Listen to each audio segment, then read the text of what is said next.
All right, I'm going to call to order this work session of the Monroe County Board of Commissioners. It is April 17th, and the first on our work session agenda is regarding the climate resilience plan, and we have Victoria Seast here. If you would please come to the podium and... Hi, everyone. Good morning. Good morning. Thank you all for being here today and having me here, and thank you, Mr. Cockrell, for all of your help. My name is Victoria Seast, and I am the Monroe County Climate Resilience Fellow.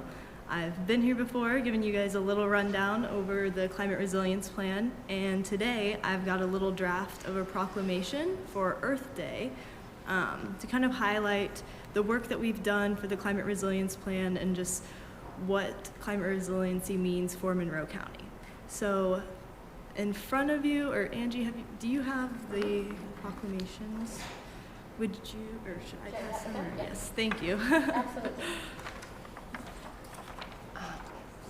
Thank you. You're going to do this next week? Yes. So this is something that we'd like to talk about next week in the meeting, in the actual commissioner meeting, not just the work session. So I wanted you guys to just lay eyes on this proclamation before I came next week. We would ask you to, I think the correct term is adopt the proclamation or proclaim that just the recognition of Earth Day and the Monroe County Climate Resilience Plan as vital and necessary steps towards ensuring the long-term resilience and sustainability of our community in the face of climate change. Would you like me to read the language in it, or? Perfect. No, because, so we're going to be doing this as a proclamation. It'll be after Earth Day, but that's fine. Yes. That happens sometimes. Okay. Yes. So it just kind of explains why the Monroe County Resilience Plan has been developed, what it means for Monroe County, and we're moving it in conjunction with Earth Day just to kind of raise environmental sustainability awareness for the county. So this is just something that I've drafted. Definitely open to any suggestions, any changes. But I figured just meshing it in with Earth Day would really give the community a better understanding of what all we've done. Mm-hmm. In addition to this, Mr. Cockrell has helped us amend the Blue Ribbon Commission resolution. The only thing we're really changing in that is the language that allows whoever the next me is, like the next fellow, the ability to kind of go in between departments without having to ask permission from whoever the stormwater person is or whatever, just to make it a little bit easier to get the work done. That sounds good. But that is honestly the only change to the resolution, and this is my draft of the proclamation. Great, thank you. Do you have any questions or any comments? So, Mr. Cockrell, is this resolution what we're going to look at next week too? Is that also? I think I emailed you a draft, and I don't think I've emailed one to Victoria yet, but I could do that. If you guys are comfortable, we could put it on next week's agenda. Just yeah, that'd be great. Yeah, I'd like to review I think one of the maybe an outstanding item that she didn't address is number of members and whether we want to work on that. Currently, it's 9. So if we want to change that, okay. I've kind of, what I sent you, I kind of marked 9 out to let you guys know that is something that I think may be happening, but I don't have a number of where it would change to, so. I think we were thinking about 7, perhaps. As chair of the committee, I am recommending 7 because we have had problems with getting a quorum. Very and good. It becomes easier with 7, but to try to remove 4 people from it to go to 5 seems a little drastic. Yeah. Okay. So. Yeah. Okay. Great. And of course, anybody from the public can always attend as well. So yes. It's not a. It's not like they are cut out of it. Right. Right. Excellent. Okay. Good. All right. Well, that makes a lot of sense. I appreciate that. Any other questions for Ms. Seast? No, I'm just really pleased that she chose Monroe County as a place to do her internship. So, would you guys like me to email all 3 of you a copy of the proclamation? Yes, please. That'd be great. Perfect. All right, I will get right on that. All right. Well, thank you all so much for all Thank of you. your time. Great. We look forward to seeing you next week. Awesome. I'll also have a little presentation as well, Yeah, just yeah. like giving a little overview of the plan and what all we're doing. So Great. Yeah, Thank you. One thing. Please. Should we ask Victoria to email this to Dina so it can be put in the regular formatting and Okay. Dina DeLaudermeyer's? Yeah. Perfect. Sounds Okay, like a plan. Thank you guys. Thank you. Thanks for your hard work. Appreciate you. Anything else you wish to add as chair of that committee?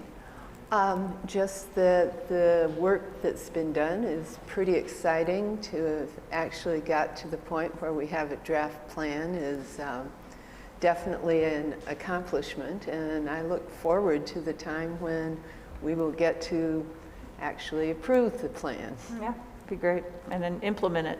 Yes. Even better. Great. And on this topic, I just want to note something I forgot to mention in the announcements at the end of our regular meeting, that there is a forum on the management of the Hoosier National Forest on Monday at the library, downtown library on Kirkwood. So that's on Earth Day, Monday, April 22nd from 6:30 to 8 in the auditorium. And it will feature Mr. Chavez from the Forest Service, but also it will include a couple of other folks in our community who've been working very hard on this issue. Jeff Stamp from the Indiana Forest Alliance, and Sherry Mitchell-Brooker from Friends of Lake Monroe. So we're really think this is a good opportunity to learn a lot more about protecting our drinking water supply, so I encourage people to attend on Earth Day. So I apologize for not mentioning that earlier.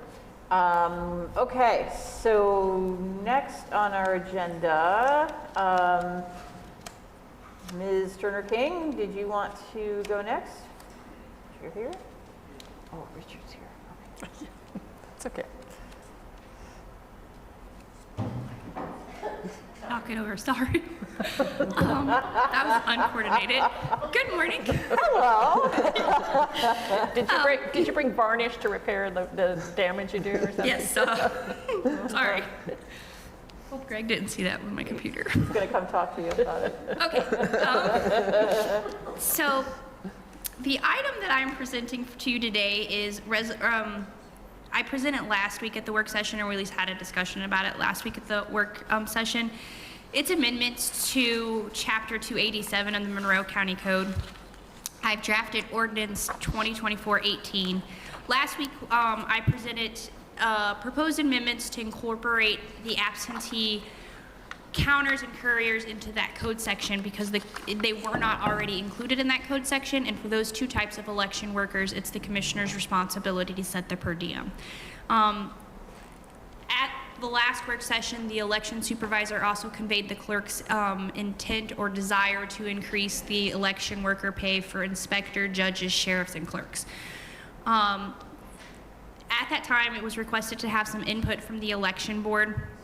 So the election board was able to meet in a special meeting on Monday the 15th, and the new draft of Ordinance 24-18 includes the election board's recommendations, which is to increase inspector pay to $200, to increase judge and clerk pay to $175, to increase election sheriff's pay to $150, and there was a discussion that sheriffs are typically only used during the presidential election.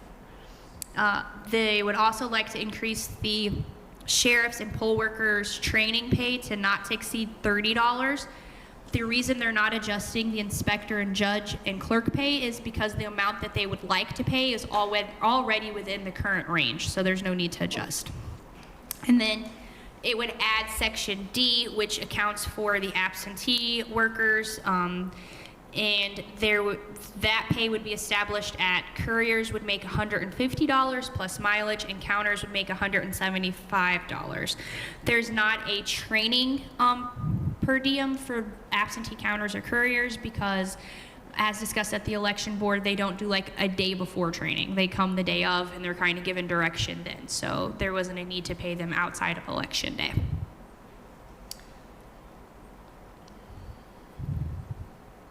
Anything else? Questions? Did you want a motion on this today? Is this yeah, I guess that's a good question. I don't know if we're, I think if we could do a motion today just to show intent, and then we could ratify it at the next commissioners meeting, or I could just bring it to the next commissioners meeting, however you would like to do it. Personally, I think if it sends a signals to potential poll workers that we Yeah. intend to do this, I think Yeah. that would be a Yeah, good move, I but agree. that's my I agree. opinion. Yeah, yeah, no, I agree. I'd be happy if you'd like to make a motion. Yeah, there are two little Scribner's errors I want to work with you on, but I move that we pass ordinance 2024-15, which changes the per diem for inspectors, judges, and clerks, and adds pay for absentee board couriers and absentee board counters. Second? And Wait. for clarity, the ordinance number changed to 2024-18. Oh, okay. Okay. Just reading what's in front of me. I know. Okay, You accept I'll the amend that. Yes. Okay, we have amended it. A motion's been amended to the correct number. So 18, okay, Yeah. okay. All right, any other questions or comments for Mr. Murphy? Anything else? No. Okay.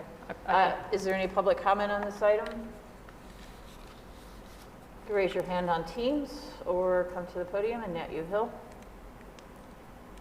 Okay, so we will go ahead and put this on the agenda for next week as well, but to send that important signal to poll workers, all those in favor of approving ordinance 2024-18 signify by saying aye. Aye. Aye, motion carries. Thank you. Thank you. Appreciate you. All right, Mr. Kreider.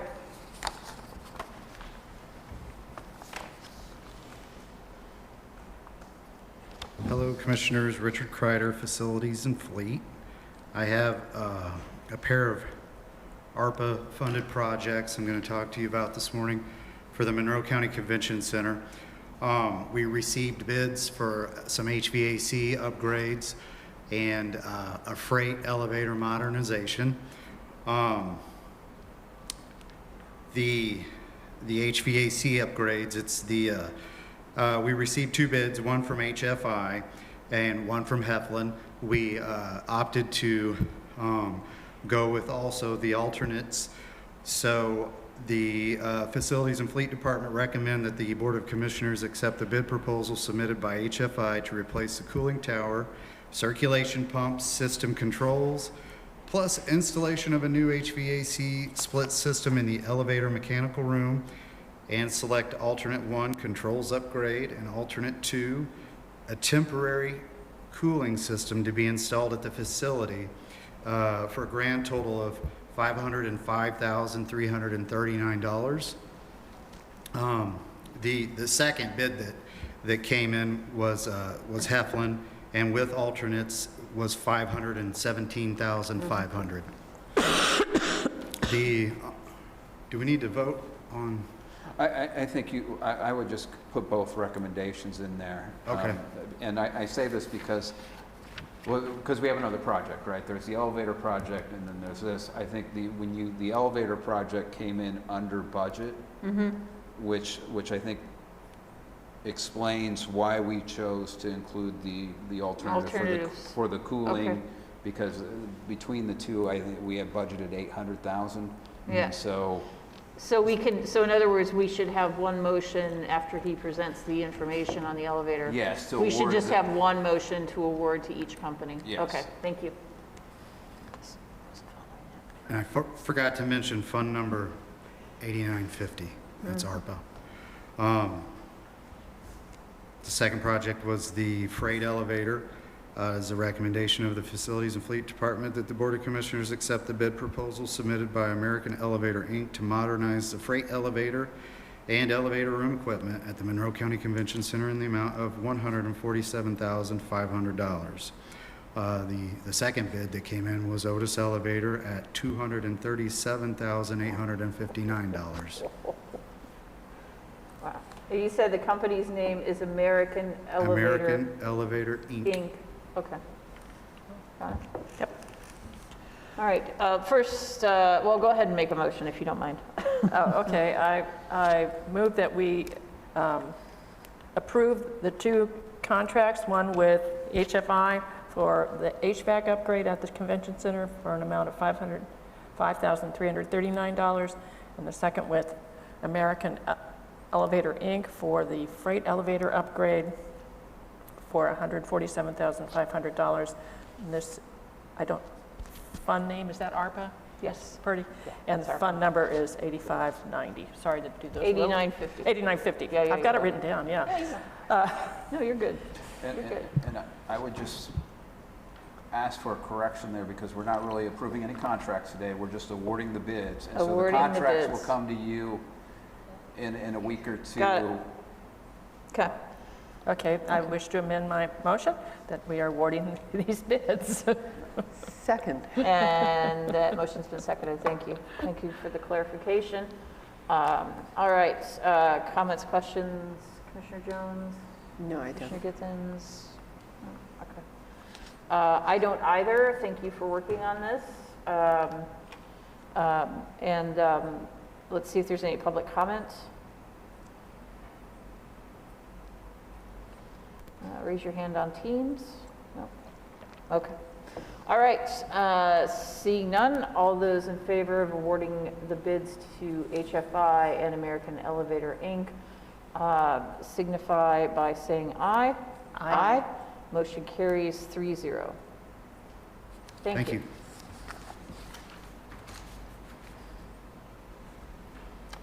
Anything else, Ms. Purdy? Okay. All right.